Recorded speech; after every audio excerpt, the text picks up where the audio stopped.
I'm recording. I'm also recording. What is going on, everybody? Welcome back to another episode of the Heroes for Hire podcast. This is Hero Zero. This is the show where we choose one comic book character every single week. We talk their good points and their bad points, and we just give you a bit of a rundown of everything to do with that character. I am joined as always by my best man, Mr. Sean. Me and Sean, how's it going? I'm good, Connor. Have we ever talked about a character that is all bad points? Well, yes, actually, several times. Hang on, let me just... Oh, no. We have Psylocke. Okay, hey, wait now. No. There's some good stuff in there. He was pretty bad. He died, at least. I mean... Kite Man was good. No, I'll give Kite Man a Hell yeah. due. Hell yeah. Yeah. At least he died. If your most positive character trait is, well, at least he's no longer here. We never saw him again. So Sean normally covers Marvel characters, and I normally cover DC characters. Also true. And it's been a pretty good week for, I would say, both parties, in terms of you had Superman and you had Fantastic Four. So I went Supergirl last week, and you went, Sean? Iceman from the X-Men. Perfectly in line. What's going on? You gotta, I'm thinking 5 layers ahead, folks. Yeah, see, he's thinking about things that your brain can't even comprehend, because, to be honest with you, his brain isn't really comprehending it either. But then, you know, in the post-credits scene, they tease Iceman, of course. Have you seen Fantastic Four? Iceman's in the post-credits. Iceman's he's in the pre-credits as well. It's an Iceman solo movie. He's Reid Richards. So if it is your first episode, you don't have to do anything, just chill out. But if it's your second or above, we'd really appreciate 5 stars, a like, a follow, a share, whatever way you could support the show. That would really help us out. We are currently going for 200 5-star reviews over on Spotify before the winter solstice, so still another little while, but we're getting pretty high up there. We have time to work, but those numbers are climbing, and it's nice to see. And I mean, it only takes 2 seconds on your side, but means a lot to us, so that'd be cool. And then my father won't speak to me if it doesn't happen, you know, just putting that out there. He keeps raising the bar. Get to 100, get to 150, get to 200. Some say he's looking for an excuse, you know, but I say please keep going. So also, if you haven't, you can check out our Patreon, which we put up movie reviews every single month, and July's movie review should already be out, because obviously we are now in August, and Happy August. It's a very important movie, Sean. It's probably one of the best comic book movies ever made. It was in the hat. We had so many suggestions this month, right? Everyone was so nice. They all, like, Oppenheimer was suggested. I had, what were some of the other good ones? You had Stardust. That was said multiple times. Stardust was put in a couple of times because, of course, no one wants to watch Stardust. Yeah, guys. so like everyone was being really nice to us because all the patrons get to choose what we review. We put them all in the hat. I'm like, it can't go wrong. We pulled out Blade Trinity. Perhaps one of the worst remaining things in the hat, to be fair. Yes. And I think it might be the most negative review we've ever done. We were both really down on it, but in a funny way. Please listen to it. No, we were just depressed. We were just like, why does this exist? Very monotonous, just listing faults is what we did. For Joke's on you, Sean. I was depressed before the episode. That's my secret, Cap. No, I thought it was... You'll have to find out, Sean, because you'll have to go over to the Patreon. And look, if you go over to Patreon, the first 5 minutes you can listen to that for nothing. Okay. Oh, very good. And then you have to, after that, it's $5 a month, I think it is. Yeah, $5 a month, but that means you get access to the entire back catalogue as well. Like you get everything we've ever done over there. Yeah. So Sean, it is time to get into some DC superhero stuff. It's time to get into, and I don't know if you're going to be happy with me this week, because I'm doing a character who is Nightwing's biggest villain, I would say. Nightwing's biggest villain. Okay, so not the 10-fingered man, because that's a Robin villain, correct? 10-eyed man. What a plug. What an absolute niche reference to pull out. But yes, the 10-fingered man. No, it's 10-eyed man, not 10-fingered man. Firstly, he's a man who put his eyes on all 10 of his fingers. Don't ask. I would say most men are 10-fingered men, actually, on average. I would say all men. Robin's looking in the mirror, punching himself. So I don't know who is it, because I have no clue who this is. Well, so a lot of people would predict that it would be Mr. Deathstroke, Mr.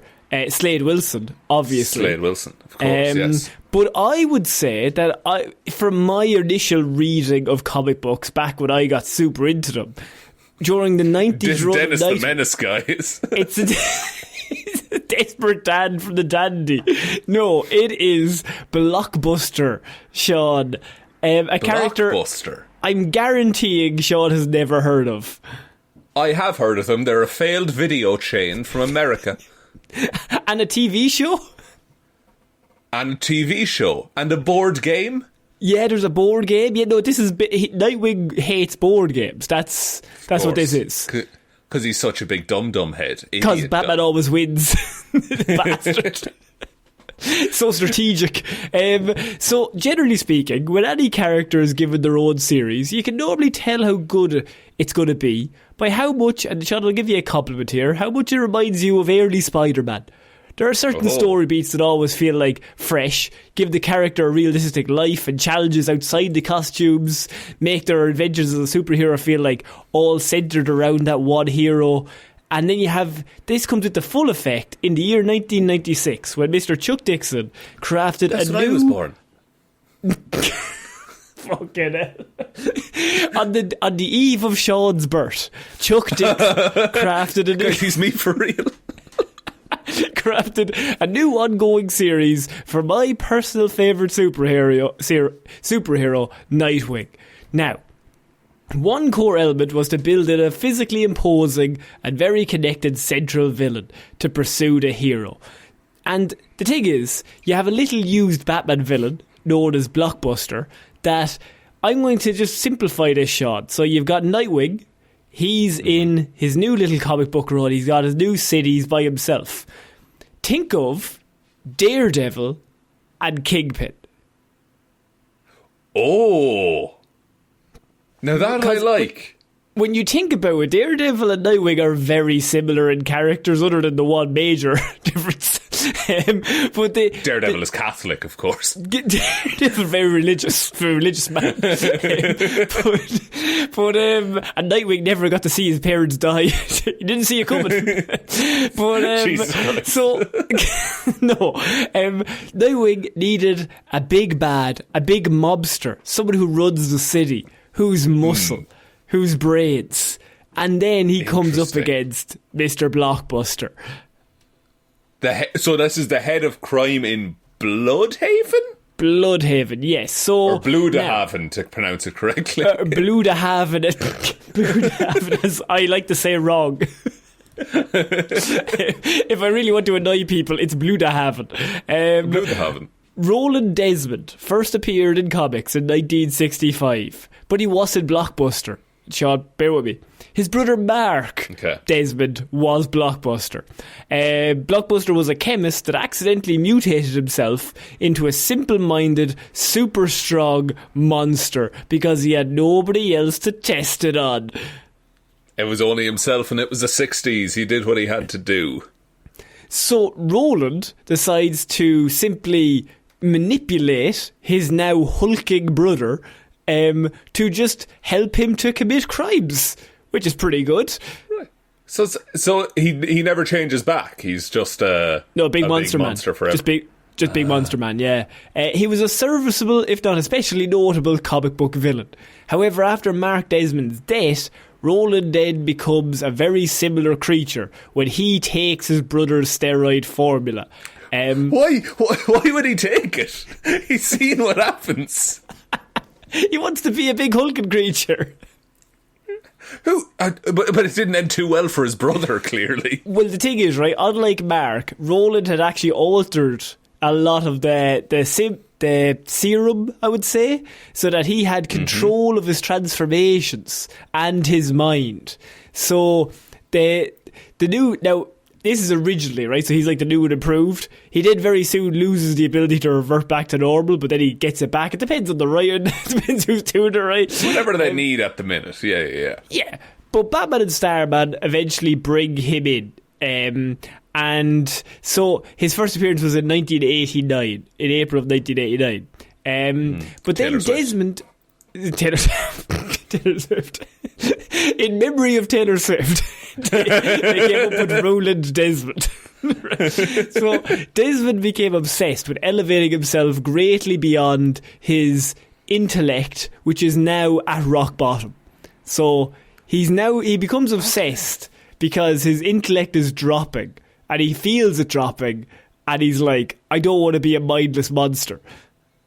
That's so fucking interesting. So after so he remembers what it was like to be smart. Yeah. That's fucked.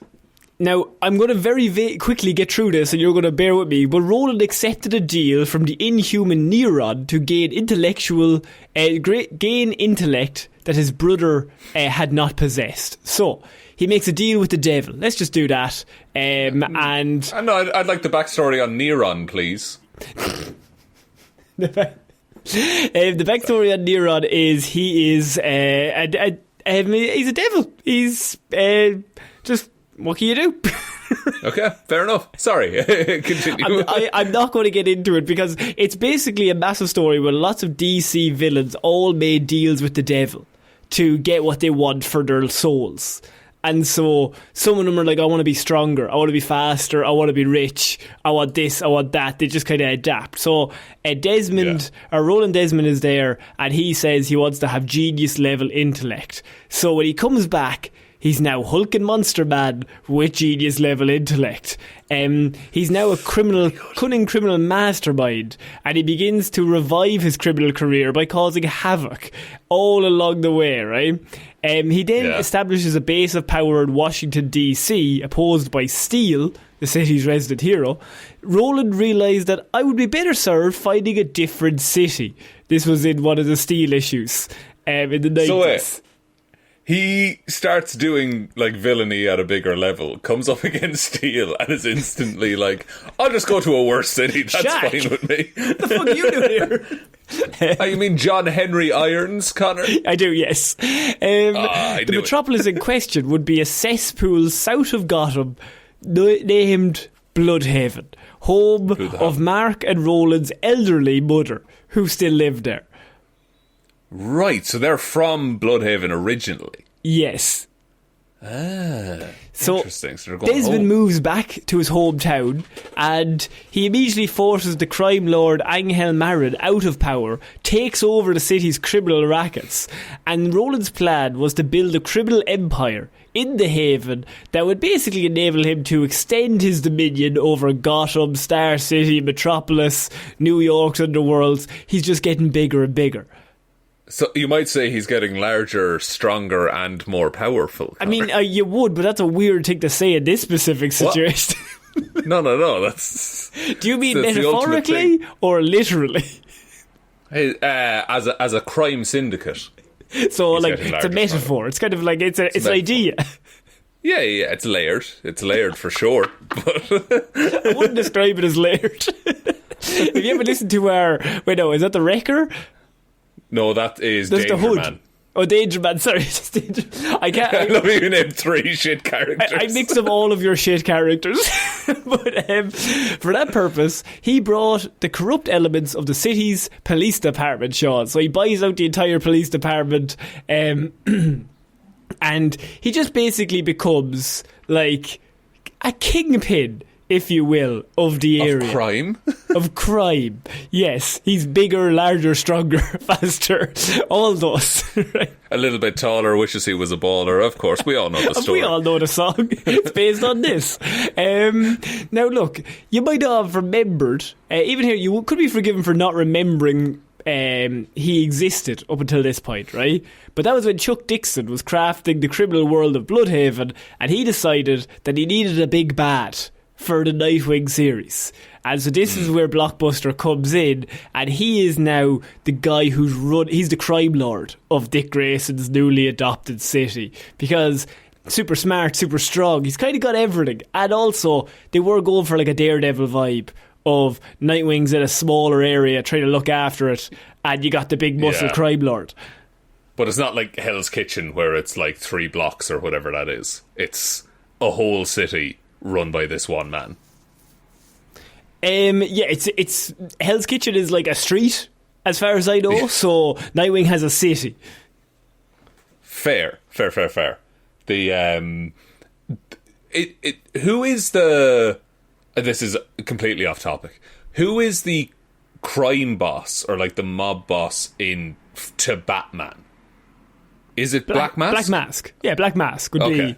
Cool. Would be the crime boss. Yeah. So then Blockbuster is like the Black Mask for Nightwing. Yeah, if you wanted to do it that way, yeah. So, but Black Mask is more. He's not muscle. He's more like he'll slice a man to death, but he'll mostly get other people to get sliced and dicing. But whereas Blockbuster is like 7 feet tall, he's the size of the Hulk.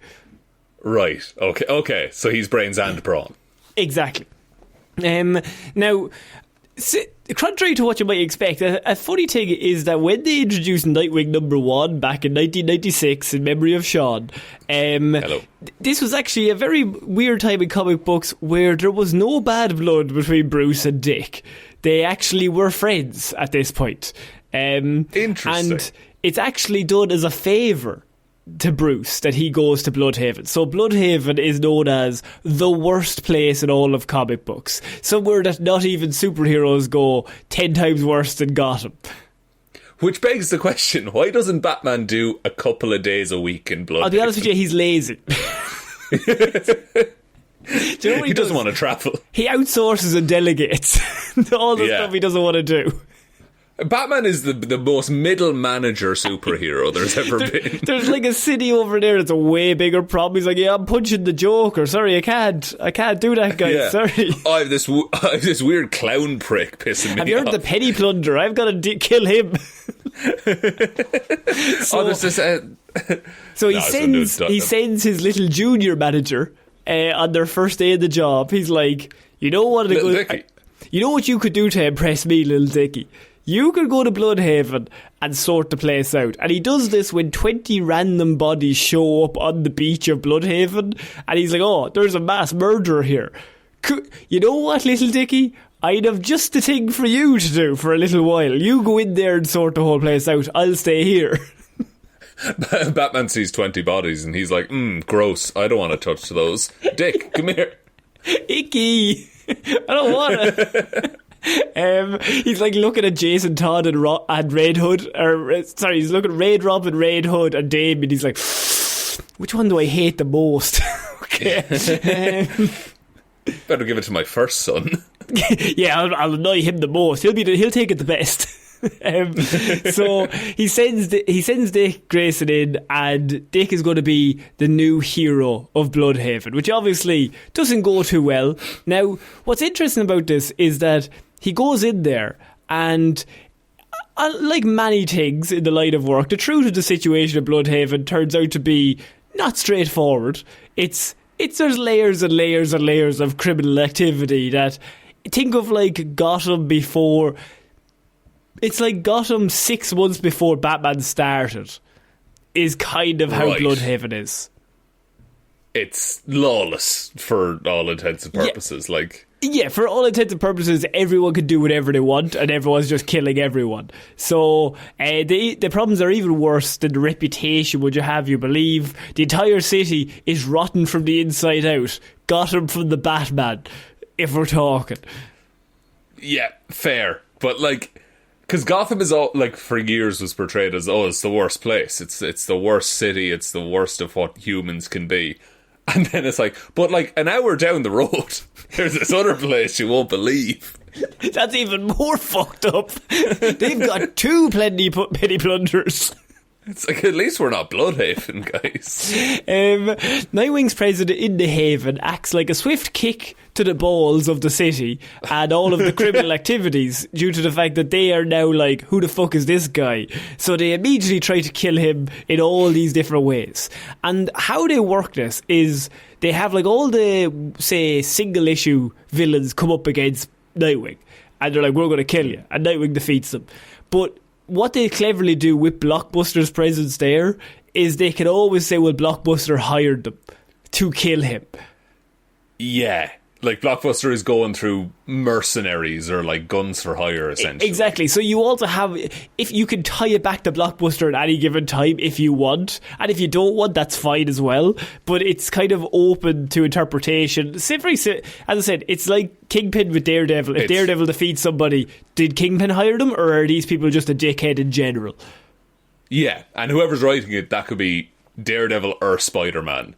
Kingpin is more focused on at any one time. And I would say, over the entire series, Blockbuster becomes one of Dick Grayson's most enduring and formative villains, joining the ranks of characters like Deathstroke and Two-Face in terms of like narrative force of what it does. So they like wage a war for nearly 100 issues. The first 100 issues, they wage a war against each other constantly. But that's really interesting to have someone who is... He's such a threat behind the scenes anyway, that when eventually they do come face to face, and he's smart and really he's strong, the muscle as well. Yeah, he is like, he's an all round threat, and that's why villains they're scared of him, because he will just kill them if they disagree. Yeah, like they'll fall in line. So after some time, Blockbuster's mother died, a death which Blockbuster blamed on Nightwing. So he set out on a campaign to ruin the hero's life, taking away anything and anyone that mattered to him. So the reason why I bring up Blockbuster is because he's involved in one of the most traumatic stories in all of Nightwing's history, and I would say one of the most infamous storylines in all of comic book history. Now, I'm going to do a trigger warning for this story, Sean, because it does involve sexual assault at the end. Okay? So... Okay. Now, but not from Blockbuster. So, which can... That's up until that point. But see, the problem is, what's really annoying about this is it's a super great storyline. Until the last, 6 panels. And then I'm like, lads, you would have nailed the landing. What's going on? Okay, so it's in there just for the sake of shock at that point. Exactly. Yeah. So, unfortunately, in 2004, in his Nightwing 93 issue, Dick Grayson stumbles upon his greatest nightmare. The endangerment of people that he loves of a superhero life. So, I mean, I don't think there's any period in where the DC's writers really put Dick's character through hell like they do in these initial issues, because we have watched 90 issues of Blockbuster and him fighting, and then it comes to the fact that Nightwing is going through a life crisis as the criminal mastermind Blockbuster finds out that his name is Dick Grayson. He finds out who he is. Oh. He finds out his secret identity, and then decides that he's going to destroy his life piece by piece, one thing at a time. So his job, his anonymity, everyone he cares and loves about, he will kill one by one until Nightwing just goes mental. That is, I will say, that is very Kingpin Daredevil. Like, exactly. Just occasionally torching the whole person's life. Yeah. So there's a character who I'm also going to introduce right now, who I'm not doing a report on at the minute. This is Blockbuster's report. But there's a villain called Tarantula, who is an FBI agent turned vigilante and enemy of Nightwing. She is inspired by her idol, crime fighter John Law, aka the original Tarantula, and she aids the mobster Blockbuster in his revenge campaign on Nightwing. Now, John Law lives in the same building as Dick Grayson. Dick Grayson, just a guy, lives in this apartment block. Regular man with a day job and a life. Regular man with a day job. He's a policeman in these issues, because what they do is, weirdly, they get rid of Gordon and they make Dick Grayson Gordon and Nightwing Batman. So he's both. There has to be issues where, Dick and Nightwing have to meet or talk to each other. There's like a thing of like, yeah, so Batman works with Gordon because then he's on the inside in the police department, but Dick Grayson's on the inside of the police department and he knows what's going on and he knows who's shady and who's not shady. And then he's kind of like Flash-esque, kind of, and then he's also on the outside as well, like they're hunting him. So it's that's what they do in the storyline. Anyway, so he's living with this guy called John Law, and Tarantula, who is Catalina Flores, she's the next Tarantula, and that was her idol. So she's working with Blockbuster. Blockbuster's trying to destroy all of Nightwing's life. He's like, I'm just going to kill everyone you love. I'm going to ruin your whole entire life. And how they do this, in order to kill Grayson's girlfriend Barbara Gordon, Tarantula instead manipulated a dinner engagement between the two in such a way that she helped cause Barbara to break up with Dick. So, step one, we've ruined his life in one way. Yeah. The love of his life has now broken up with him. Yeah. Number two, they then Nightwing comes back and he finds out that they have actually set fire to the entire building in which he lives, and the entire place is up in flames. That's a bad day for sure. Yeah, it's a bomb explosion in his entire building complex. Interesting. A lot of innocence in that, I would say. Killing John Law at the time. Not John Law. Killing lots of people, but John Law is one of them, right? And so Dick has now everyone he knows and loves in his regular life dead. He loses his job, he loses his girlfriend, and he's basically just broken at this stage. And they kill his parents. Oh no, that happened years ago. Blockbuster rang Tony Zuko. He's like, do it again. Kill him again. Dig him up, put him on a trapeze. I think they shut down the circus as well. Any Blockbuster, like any connection he had, literally anything is ruined, right? So the criminal mastermind emerges from the shadows and threatens Nightwing, his family, his friends, right? So obviously they're going on a tirade. So eventually Nightwing realises that Blockbuster has revealed his identity to the world and that his loved ones are even in more danger. Even though Blockbuster's killed half of them, he's like, shit. So, but the ones that are left are like, oh fuck. So he shows up to the journalist Maxine Michaels' house, or her apartment, and she accidentally leaked the information to Blockbuster. And she accidentally does it, she didn't mean to do it. And Dick's like, you've literally just ruined my entire life. Blockbuster's going to kill everyone now. And just as they're in the middle of the conversation, she is shot in the head through the window.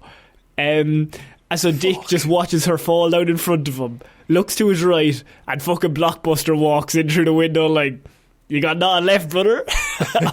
I did everything. But now he's got nothing left to lose now. Yeah, exactly. So he goes on a tirade of learning about Dick Grayson, his secret life, realising a superhero's biggest weakness. Roland explains how he will deal with Dick Grayson, the fate worse than death. He'll make sure everyone he knows, even everyone he interacts with, will be dead in the next few days. Jesus Christ, this guy's heavy. Yes. So they even things soon took an even worse turn as Blockbuster then explains that he has hired other villains to attack everyone that Grayson holds close. And so the entire tirade of speech is happening, but Nightwing then starts kicking the ever-living piss out of Blockbuster. Now, Blockbuster super strength, super speed, he's a fucking unit of a tank, right? But Nightwing has nothing left to lose at this point. And I'll kill you, I'll kill me, I don't care. This is the first time where they've ever had a fight where Nightwing is not like weaker than him. He's literally just like, he's just ripping him apart. He's just giving it everything he has. He's not pulling punches. And Nightwing, will Nightwing kill? No, he will not. That's going to come up. So, Nightwing's vicious beating of a criminal while he's monologuing. So Blockbuster's continuously monologuing while he's getting the ever-living shit beaten out of him. He eventually stops and throws Blockbuster's down some stairs while horrifyingly looking at his bloodied hands. He lost control and he nearly killed him. and he realises how close he got, okay? Damn. This is when Tarantula arrives, because she has just found out that they killed her idol John Law. Blockbuster blew up the apartment. Of course. And she's not happy. So she shows up, and Nightwing and her know each other. She's kind of like a vigilante, but like she goes around shooting people, so not great. Yeah. So she comes to the scene of him beating Blockbuster up, and while Blockbuster's down on the ground, she raises the gun and she points it at Blockbuster, and she's like, "You killed John Law." And Blockbuster's like, "You're not going to kill me. He's not going to let you kill me." It's absolutely like, come on, right? I like that. That villain confidence of being like, "Oh, the hero's not going to let you do this."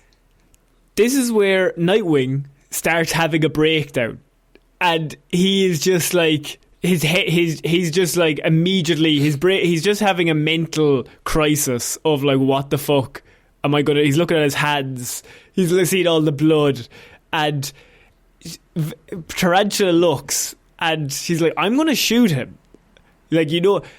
And it goes back to Batman Begins, Sean, that he doesn't kill Blockbuster, but he doesn't have to. He didn't save him either, because the gunshot goes off, killing Blockbuster, and Roland Desmond did not expect that, because he is in shock.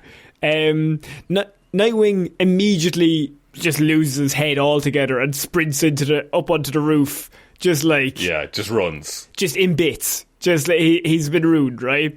And this is the peak of his mental breakdown. He doesn't have a job. He endangered all of his loved ones. They now all know who he is. He broke his code he always followed. He's asking Batman to forgive him. He's on the roof, like, screaming into the air for Batman to forgive him for what he's just done, because he had a moment, like 1 second. Just what he faltered just for a second. He had a second where he was like, Blockbuster could die, and I'm okay with that. Yeah. And he let it happen. But it's like, oh, that's good.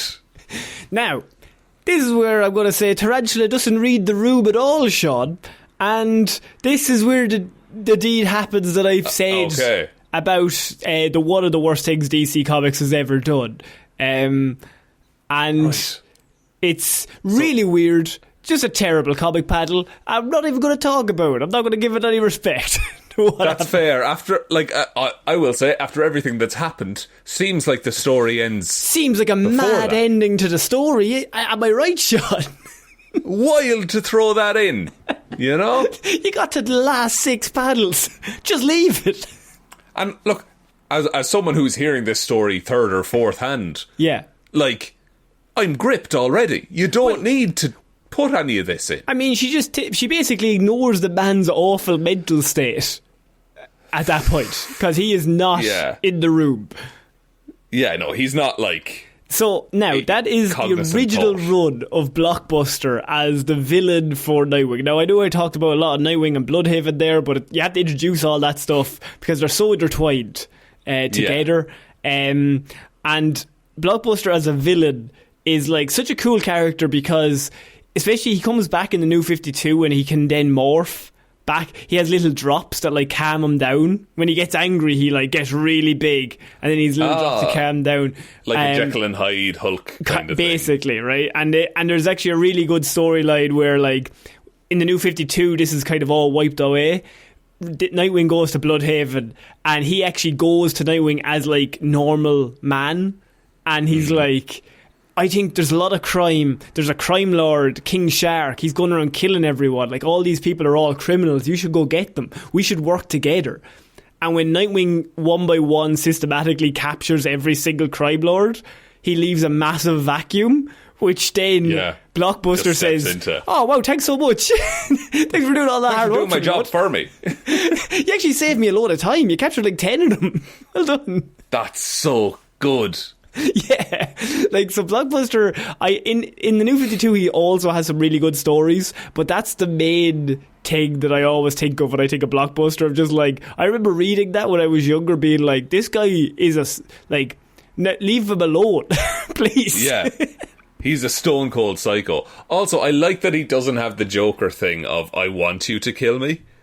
Like, Yeah. he thinks he's going to survive all of this. Because he's just like, oh no, he's weak. Like, he's not going to let you kill me. Because in this is in issue 93, they've had like 90 issues where people keep trying to kill this guy and Nightwing keeps saving him, even though he wants to capture him. Yeah. And it's just, but he broke him too much. Yeah.